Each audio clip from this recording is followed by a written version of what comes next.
नमस्कार। आकाशवाणी से प्रस्तुत है समाचार संध्या।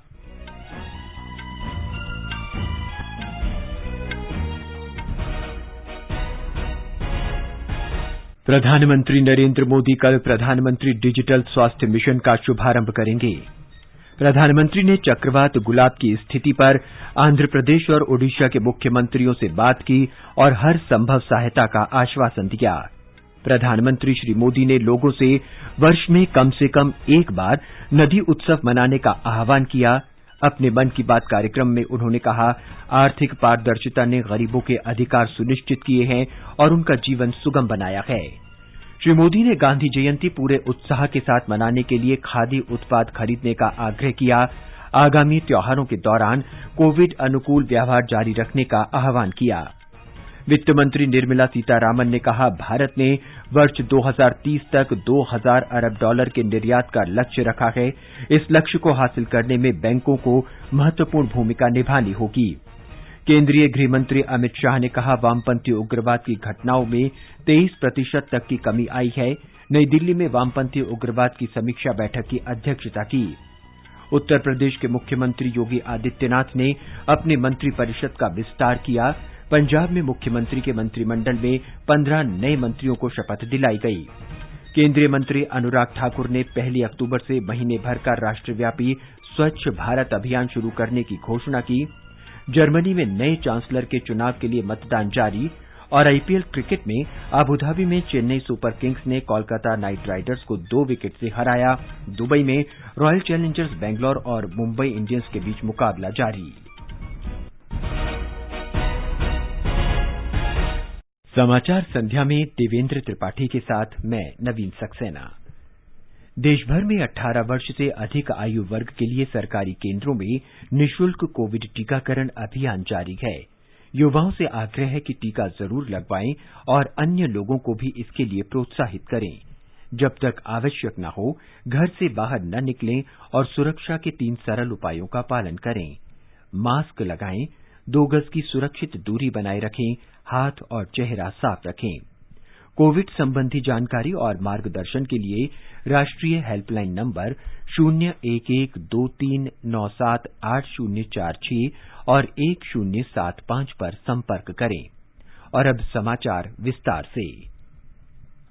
प्रधानमंत्री नरेंद्र मोदी कल वीडियो कॉन्फ्रेंस के माध्यम से प्रधानमंत्री राष्ट्रीय डिजिटल स्वास्थ्य मिशन का लोकार्पण करेंगे। प्रधानमंत्री ने पिछले साल 15 अगस्त को राष्ट्रीय डिजिटल स्वास्थ्य मिशन की प्रायोगिक परियोजना की घोषणा की थी। फिलहाल राष्ट्रीय डिजिटल स्वास्थ्य मिशन 6 संघ शासित प्रदेशों में प्रयोग के तौर पर लागू किया गया है। डिजिटल स्वास्थ्य मिशन के तहत प्रत्येक नागरिक को एक स्वास्थ्य कार्ड जारी किया जाएगा, जिसमें उसके स्वास्थ्य के संबंध में संपूर्ण जानकारी होगी। इसके अलावा इसमें चिकित्सकों, अस्पतालों और स्वास्थ्य देखभाल सेवा प्रदाताओं के संबंध में भी जानकारी होगी। प्रधानमंत्री नरेंद्र मोदी ने आंध्र प्रदेश और ओडिशा के मुख्यमंत्रियों से बात की और गुलाब चक्रवात की स्थिति की समीक्षा की। प्रधानमंत्री मोदी ने दोनों राज्यों को हर संभव सहायता का आश्वासन दिया है। इससे पहले मौसम विभाग ने चक्रवाती तूफान गुलाब के लिए रेड अलर्ट जारी किया है। तूफान के प्रभाव से उत्तरी आंध्र प्रदेश के तटीय इलाकों और दक्षिणी ओडिशा के तटवर्ती इलाकों में कई जगहों पर तेज बारिश शुरू हो चुकी है। चक्रवाती तूफान गुलाब इन दोनों राज्यों के मध्य भागों से होकर तटों से अंदर आ चुका है और अगले 2-3 घंटों के भीतर ये जमीनी भागों पर पहुंच जाएगा।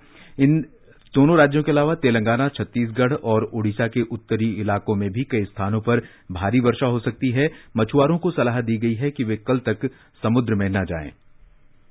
प्रधानमंत्री नरेंद्र मोदी ने कहा है कि नदियां भौतिक वस्तु नहीं बल्कि जीवंत इकाई हैं। आकाशवाणी से मन की बात कार्यक्रम में श्री मोदी ने नदियों की महिमा पर प्रकाश डालते हुए इनके संरक्षण के प्रयासों की सराहना की है। आज विश्व नदी दिवस के उपलक्ष्य में उन्होंने कहा कि भारतीय परंपरा में नदियों को मां कहा गया है। प्रधानमंत्री ने लोगों से वर्ष में कम से कम एक बार नदी उत्सव मनाने का आह्वान किया। वर्ल्ड रिवर डे यानी विश्व नदी दिवस। हमारे यहाँ कहा गया है, पिबन्ति नद्यः स्वयमेव नाम्भः, अर्थात नदियां अपना जल खुद नहीं पीती बल्कि परोपकार के लिए देती है, तभी तो हम नदियों को मां कहते हैं। प्रधानमंत्री ने कहा कि भारत की कई परंपराएं जल संरक्षण से भी जुड़ी हैं। जिसे आज हम वर्षा जल संरक्षण कहते हैं, उसे हम कई परंपराओं और अनुष्ठानों के माध्यम से सदियों से करते आए हैं। आज के युग में हम जिसको कहते हैं कैच द रेन, वो वही बात है कि जल के एक एक बिंदु को अपने में समेटना, जल जीलनी। उसी प्रकार से बारिश के बाद बिहार और पूरब के हिस्सों में छठ का महापर्व मनाया जाता है। मुझे उम्मीद है कि छठ पूजा को देखते हुए नदियों के किनारे घाटों की सफाई और मरम्मत की तैयारी शुरू कर दी गई होगी। हम नदियों की सफाई और उन्हें प्रदूषण से मुक्त करने का काम सबके प्रयास और सबके सहयोग से कर ही सकते हैं। नमामि गंगे मिशन भी आज आगे बढ़ रहा है, तो इसमें सभी लोगों के प्रयास, एक प्रकार से जन जागृति, जन आंदोलन, उसकी बहुत बड़ी भूमिका है। श्री मोदी ने कहा कि विभिन्न अवसरों पर उन्हें दिए गए उपहारों की नीलामी की जा रही है। उन्होंने बताया कि इस नीलामी से मिलने वाली राशि को नमामि गंगे अभियान के लिए खर्च किया जाएगा। प्रधानमंत्री ने कहा कि जिस तरह शौचालयों के निर्माण से गरीबों की गरिमा बढ़ी है, उसी तरह आर्थिक स्वच्छता गरीबों के अधिकार को सुनिश्चित बनाती है। आर्थिक स्वच्छता गरीबों को अधिकार सुनिश्चित करती है, उनका जीवन आसान बनाती है। जनधन खातों को लेकर देश ने जो अभियान शुरू किया, इसकी वजह से आज गरीबों को उनके हक का पैसा सीधा उनके खाते में जा रहा है, जिसके कारण भ्रष्टाचार जैसी रुकावटों में बहुत बड़ी मात्रा में कमी आई है। आर्थिक स्वच्छता में टेक्नोलॉजी बहुत मदद कर सकती है। हमारे लिए खुशी की बात है, आज गांव देहात में भी फिनटेक, यूपीआई से डिजिटल लेन देन करने की दिशा में सामान्य मानवी भी जुड़ रहा है, उसका प्रचलन बढ़ने लगा है। अब फिनटेक का महत्व बहुत बढ़ रहा है। श्री मोदी ने कहा कि आजादी के 75वें साल में जब देश आजादी का अमृत महोत्सव मना रहा है, तो इससे संतोष होता है कि हमारी युवा पीढ़ी खादी को गौरव दे रही है। उन्होंने देशवासियों से अपील की कि वो 2 अक्टूबर को बापू की जयंती पर और त्योहारों के मौसम में खादी तथा कुटीर उद्योगों के उत्पाद खरीदकर नया रिकॉर्ड बनाएं। 2 अक्टूबर पूज्य बापू की जन्म जयंती पर हम सब फिर से एक बार एक नया रिकॉर्ड बनाएं। आप अपने शहर में जहां भी खादी बिकती हो, हैंडलूम बिकता हो, हैंडीक्राफ्ट बिकता हो, और दिवाली का त्योहार सामने है, त्योहारों के मौसम के लिए खादी, हैंडलूम, कुटीर उद्योग से जुड़ी आपकी हर खरीदारी वोकल फॉर लोकल इस अभियान को मजबूत करने वाली हो, पुराने सारे रिकॉर्ड तोड़ने वाली हो। श्री मोदी ने कहा कि देश मर्यादा पुरुषोत्तम श्री राम की असत्य पर सत्य की विजय का पर्व भी मनाने वाला है। उन्होंने कहा कि त्योहारों के इस उत्सव में हमें देश की कोरोना से लड़ाई को याद रखना है और कोविड निर्देशों का पालन करना है। केंद्रीय वित्त और कॉरपोरेट मामलों की मंत्री निर्मला सीतारामन ने आज कहा कि भारत ने वर्ष 2030 तक 2000 अरब डॉलर के निर्यात का लक्ष्य तय किया है और बैंक इसे हासिल करने में महत्वपूर्ण भूमिका निभाएंगे। श्रीमती सीतारामन ने आज मुंबई में भारतीय बैंकिंग संगठन की 74वीं आम बैठक को संबोधित करते हुए कहा कि ये लक्ष्य तब तक हासिल नहीं हो सकता जब तक बैंकों का साथ न मिले और कारोबारियों के साथ बेहतर समझ विकसित न हो। केंद्रीय गृहमंत्री अमित शाह ने आज नई दिल्ली में वामपंथी उग्रवाद पर एक समीक्षा बैठक की अध्यक्षता की। श्री शाह ने कहा कि प्रधानमंत्री नरेंद्र मोदी के नेतृत्व में सरकार वामपंथी उग्रवाद से प्रभावित सभी राज्यों के विकास के लिए प्रतिबद्ध है। उन्होंने कहा कि वामपंथी उग्रवाद को रोकने में केंद्र और राज्य सरकारों के संयुक्त प्रयासों से बड़ी सफलता मिली है। एक रिपोर्ट।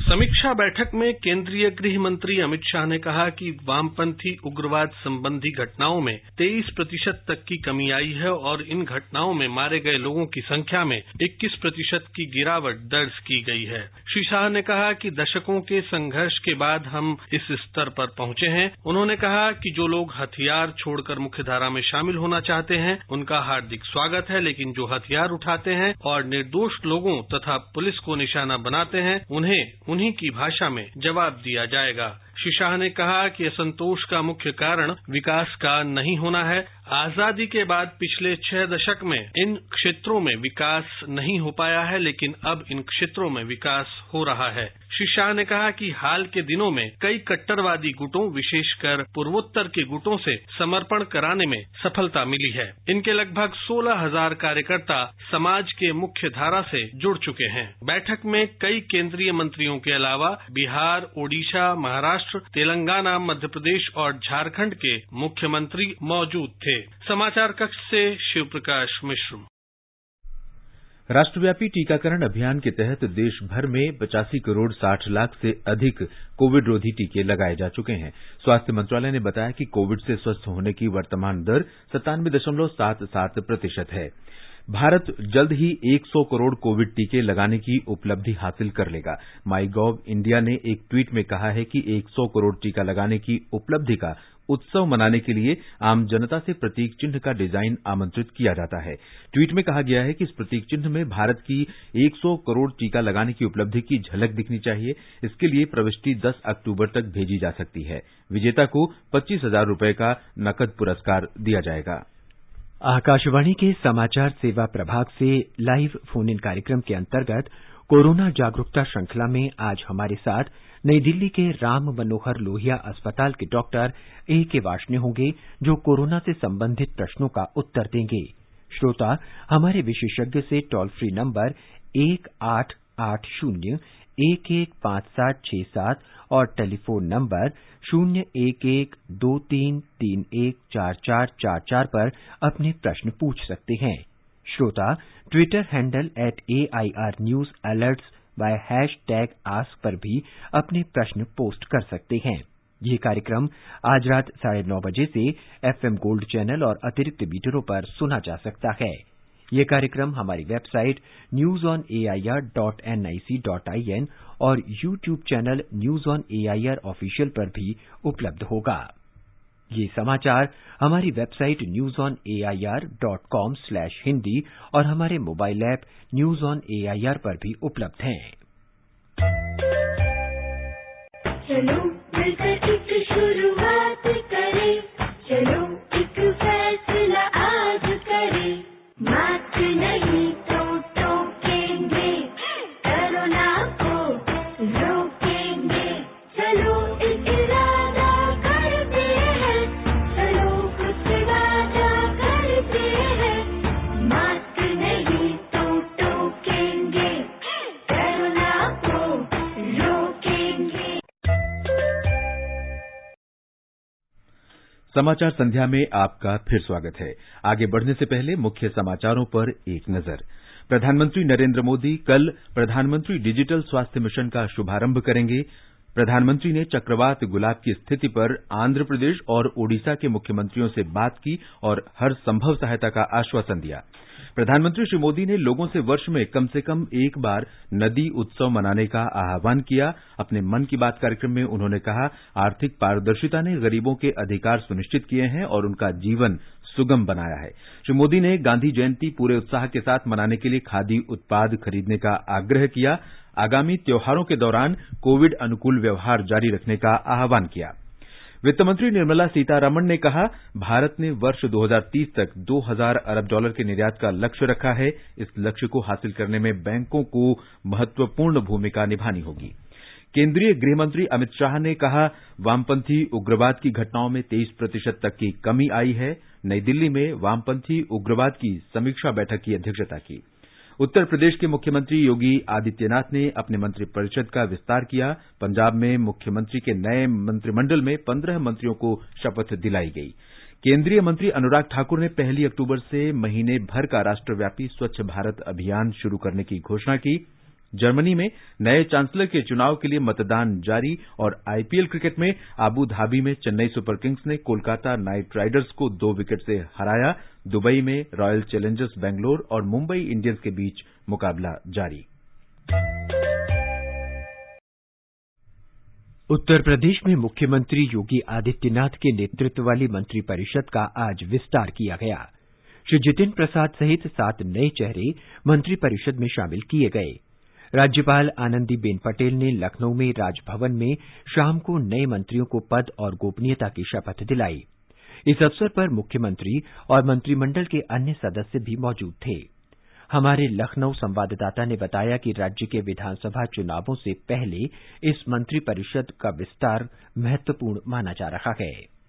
जिनको आज राजभवन में मंत्री पद की शपथ दिलाई गई वे हैं जितिन प्रसाद, छत्रपाल गंगवार, पलटू राम, डॉक्टर संगीता बलवंत, संजीव कुमार, दिनेश खटीक और धर्मवीर सिंह। जितिन प्रसाद को कैबिनेट मंत्री के रूप में शपथ दिलाई गई है। शेष 6 को राज्य मंत्री के रूप में शपथ दिलाई गई। अब जबकि विधानसभा चुनाव में 6 महीने से भी कम का समय रह गया है, इस मंत्रिमंडल विस्तार को आगामी चुनावों के मद्देनजर एक रणनीति के रूप में देखा जा रहा है। इस विस्तार में सामाजिक समीकरणों और सरकार की लोकप्रियता को बनाए रखते हुए समाज के सभी वर्गों, पिछड़े, अनुसूचित जाति और दलितों को महत्व और वरीयता दी गई है। MS यादव, आकाशवाणी समाचार, लखनऊ। उधर पंजाब में भी मुख्यमंत्री चरणजीत सिंह चन्नी के नए मंत्रिपरिषद में आज 15 कांग्रेस विधायकों को मंत्री पद की शपथ दिलाई गई। राज्यपाल बनवारी लाल पुरोहित ने चंडीगढ़ में पंजाब राजभवन में मंत्रियों को पद और गोपनीयता की शपथ दिलाई।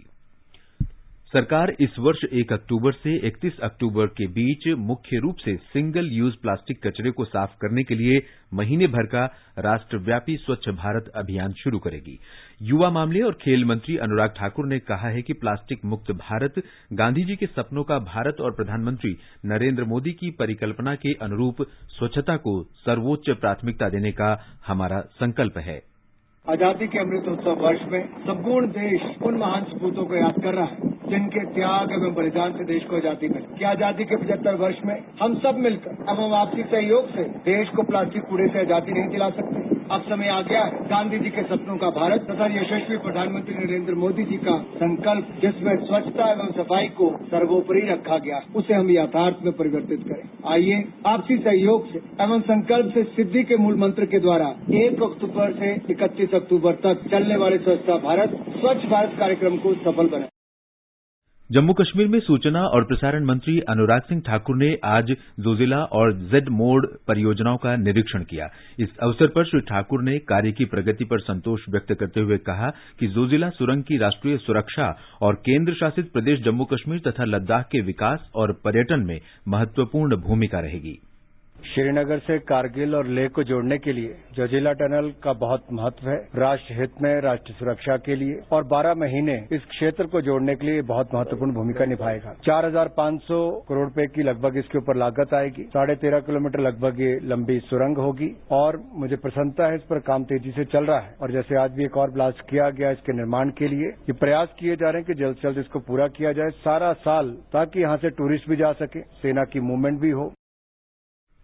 हमारे संवाददाता ने बताया है कि ये सुरंग राष्ट्रीय राजमार्ग 1 पर जम्मू कश्मीर में सनमार्ग से शुरू होकर लद्दाख में मीना मार्ग पर खत्म होगी, जो दक्षिण एशिया की सबसे लंबी सुरंग होगी।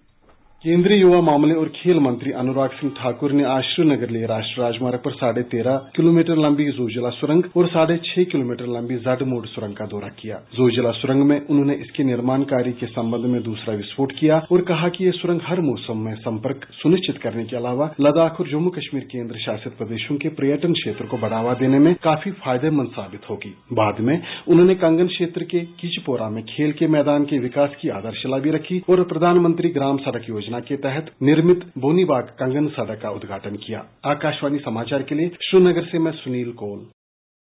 आकाशवाणी का समाचार सेवा प्रभाग आज अपने स्पॉटलाइट कार्यक्रम में विशेष श्रृंखला के अंतर्गत सेवा और समर्पण 20 साल सुशासन के कार्यक्रम प्रसारित करेगा।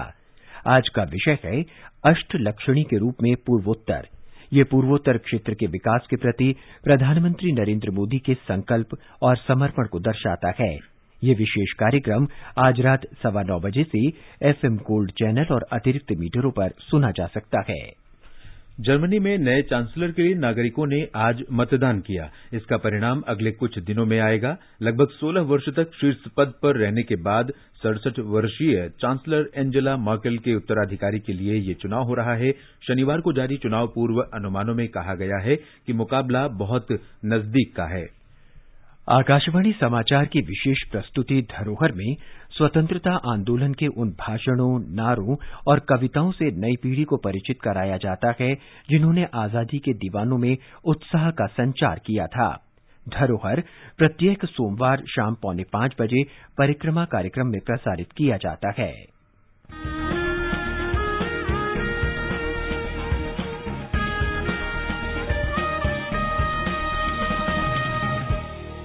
आजादी के आंदोलन के खजाने में ऐसे ढेरों शब्द जिन्होंने बदल दिए इतिहास, तारीख बदलने वाले लफ्जों पर आकाशवाणी समाचार ला रहा है विशेष कार्यक्रम धरोहर हर सोमवार।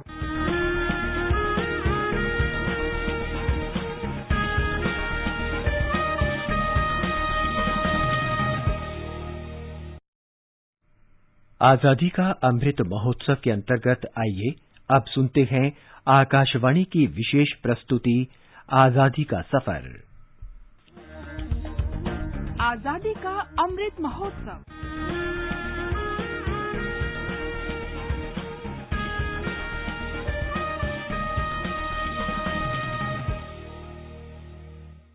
आजादी का सफर आकाशवाणी के संग एक राष्ट्र का जन्म। भारत का शानदार स्वाधीनता संघर्ष आधुनिक विश्व के महानतम संघर्षों में से एक है। आकाशवाणी आपके लिए रोजाना ला रही है इस शानदार संघर्ष की झलक। आज हम बात करेंगे 19वीं सदी में भारत के पुनर्जागरण युग की महान हस्तियों में से एक ईश्वर चंद्र विद्यासागर की। उनका जन्म 26 सितंबर 1820 को हुआ था। समाज के प्रति अपने अनूठे योगदान के लिए ईश्वर चंद्र का नाम भारतीय इतिहास में अमर है। वे महान समाज सुधारक, ब्रिटिश शासन के विरोधी और परोपकारी व्यक्ति थे। महान शिक्षक और लेखक विद्यासागर को बांग्ला गद्य का जनक भी माना जाता है। उन्होंने बांग्ला अक्षरों को औचित्यपूर्ण, सरल और आधुनिक बनाने में महत्वपूर्ण योगदान दिया।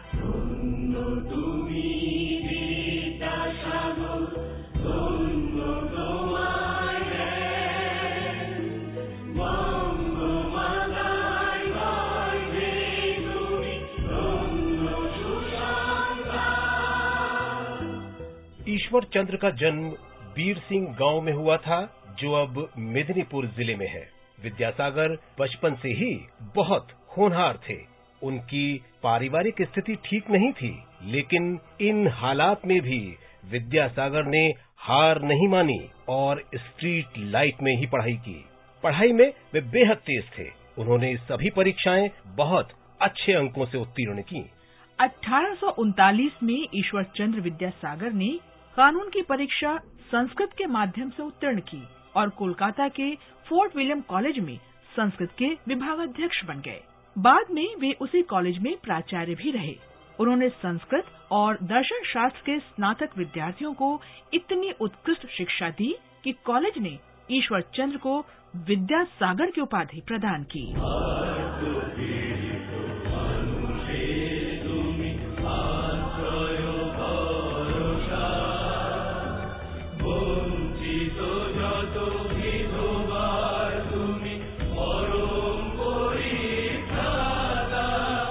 विद्यासागर महिलाओं, विशेष रूप से बंगाल में विधवाओं के उत्थान के लिए प्रसिद्ध हैं। उन्होंने खास तौर से बाल विधवाओं की बेहतरी के लिए काम किया। तब बंगाल में बाल विधवाओं की हालत ठीक नहीं थी, लेकिन ईश्वर चंद्र विद्यासागर के प्रयासों से लोगों की सोच बदली। विद्यासागर ने बहुविवाह के खिलाफ भी लड़ाई लड़ी। विद्यासागर ने महिला शिक्षा और अधिकारों के लिए क्रांतिकारी आंदोलन चलाया। समाज के कड़े विरोध के बावजूद उन्होंने हिंदू विधवा पुनर्विवाह के लिए विधायी परिषद में याचिका दी। आखिरकार लॉर्ड डलहौजी ने व्यक्तिगत रूप से विधेयक को अंतिम रूप दिया और इस तरह हिंदू विधवा पुनर्विवाह अधिनियम 1856 अस्तित्व में आया।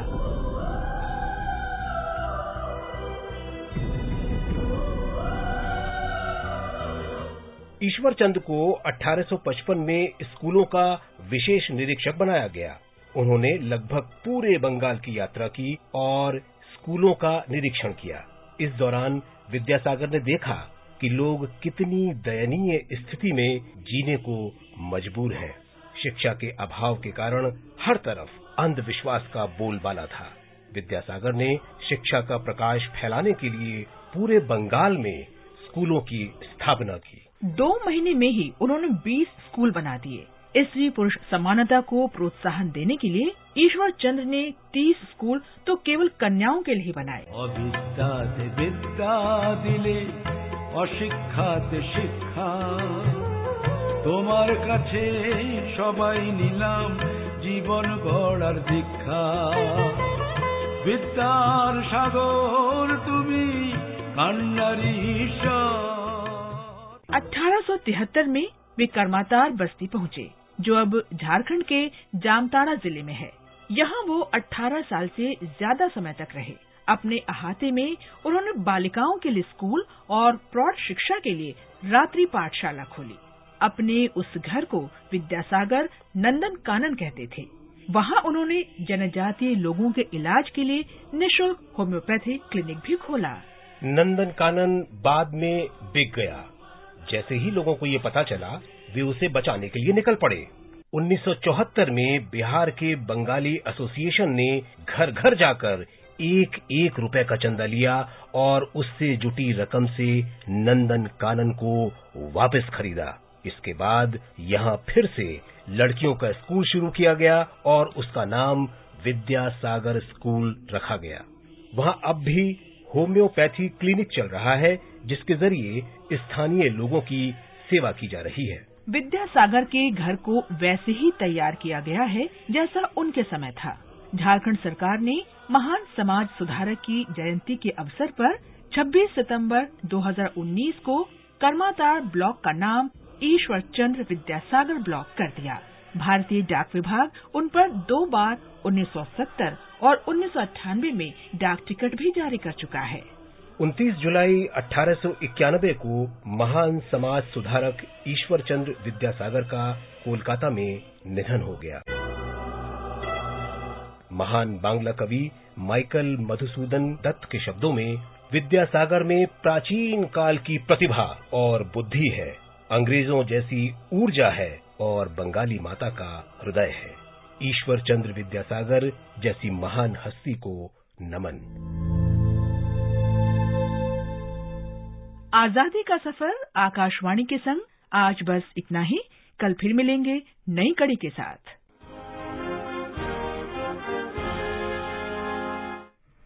आकाशवाणी समाचार सुनते रहें और आजादी के अमृत महोत्सव में हमारे साथ शामिल रहें। आईपीएल क्रिकेट में दुबई में रॉयल चैलेंजर्स बेंगलोर का सामना मुंबई इंडियंस से हो रहा है। बेंगलोर ने ताजा समाचार मिलने तक 11 ओवर में 2 विकेट पर 85 रन बना लिए हैं। इससे पहले अबुधाबी में चेन्नई सुपर किंग्स ने कोलकाता नाइट राइडर्स को 3 विकेट से हरा दिया। और अब एक नजर कल के मौसम पूर्वानुमान पर। दिल्ली, मुंबई, कोलकाता और चेन्नई में आमतौर पर बादल छाए रहेंगे, जहां दिल्ली में मध्यम और मुंबई में तेज, जबकि चेन्नई और कोलकाता में 1-2 बार गरज के साथ बारिश होने की संभावना है। उत्तर भारत में श्रीनगर, जम्मू, लेह, गिलगित और मुजफ्फराबाद में दोपहर या शाम के समय बादल छा सकते हैं। देश के पूर्वोत्तर क्षेत्र गुवाहाटी, इम्फाल, शिलांग, आइजोल, कोहिमा, ईटानगर, गैंगटोक और अगरतला में सामान्यतः बादल छाए रहने और बारिश होने की संभावना है। अंत में मुख्य समाचार एक बार फिर। प्रधानमंत्री नरेंद्र मोदी कल प्रधानमंत्री डिजिटल स्वास्थ्य मिशन का शुभारंभ करेंगे। प्रधानमंत्री ने चक्रवात गुलाब की स्थिति पर आंध्र प्रदेश और ओडिशा के मुख्यमंत्रियों से बात की और हर संभव सहायता का आश्वासन दिया। प्रधानमंत्री श्री मोदी ने लोगों से वर्ष में कम से कम एक बार नदी उत्सव मनाने का आह्वान किया। आकाशवाणी से मन की बात कार्यक्रम में उन्होंने कहा, आर्थिक पारदर्शिता ने गरीबों के अधिकार सुनिश्चित किए हैं और उनका जीवन सुगम बनाया है। श्री मोदी ने गांधी जयंती पूरे उत्साह के साथ मनाने के लिए खादी उत्पाद खरीदने का आग्रह किया। आगामी त्योहारों के दौरान कोविड अनुकूल व्यवहार जारी रखने का आह्वान किया। वित्त मंत्री निर्मला सीतारामन ने कहा, भारत ने वर्ष 2030 तक 2000 अरब डॉलर के निर्यात का लक्ष्य रखा है। इस लक्ष्य को हासिल करने में बैंकों को महत्वपूर्ण भूमिका निभानी होगी। केंद्रीय गृह मंत्री अमित शाह ने कहा, वामपंथी उग्रवाद की घटनाओं में 23% तक की कमी आई है। उत्तर प्रदेश के मुख्यमंत्री योगी आदित्यनाथ ने अपने मंत्रिपरिषद का विस्तार किया। पंजाब में मुख्यमंत्री के मंत्रिमंडल में 15 नए मंत्रियों को शपथ दिलाई गई। केंद्रीय मंत्री अनुराग ठाकुर ने 1 अक्टूबर से महीने भर का राष्ट्रव्यापी स्वच्छ भारत अभियान शुरू करने की घोषणा की और जनवरी में नए चांसलर के चुनाव के लिए मतदान जारी। इसके साथ ही समाचार संध्या का ये अंक समाप्त हुआ। नमस्कार।